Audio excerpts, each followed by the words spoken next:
માન્ય દેશના યશસ્વી પ્રધાનમંત્રી માનનીય મોદી સાહેબની સરકારમાં યુપીઆઈ થી ડાયરેક્ટ બેનિફિશિયરીના બેંક એકાઉન્ટમાં સીધી સહાય પહોંચી અને ભ્રષ્ટાચારને નાબૂદ કરવાનો ખૂબ મોટો પ્રયાસ એ વડાપ્રધાનશ્રીએ કર્યો છે.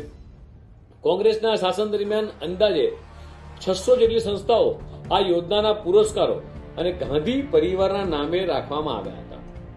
મિત્રો, રોજગારનું નામ લેતા પહેલા મહાત્મા ગાંધીનું નામ ક્યાંય નહોતું.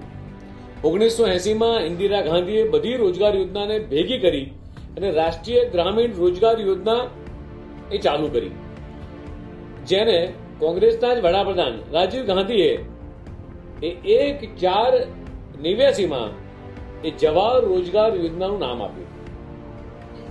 ત્યારબાદ સોનિયા અને મનમોહનની સરકારે 2004માં તેનું નામ નરેગા કર્યું અને જ્યારે નરેગા યોજનાનું નામ કર્યું ત્યારે માત્ર 200 ગ્રામ્ય જિલ્લાઓનો સમાવેશ કરવામાં આવ્યો હતો. 2005માં મનરેગા કર્યું. કોંગ્રેસની સરકારને જવાહર નહેરુનું નામ પણ ક્યાંય ગમ્યું નહીં.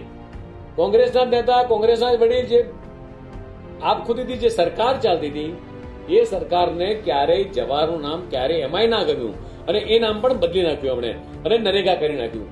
તો ખાલી મારે મીડિયાના મિત્રો એટલું જ પૂછવું છે કે મીડિયાના મિત્રો કોંગ્રેસના નેતાઓને પૂછે કે શું આ જવાહરલાલ નહેરુનું અપમાન નથી?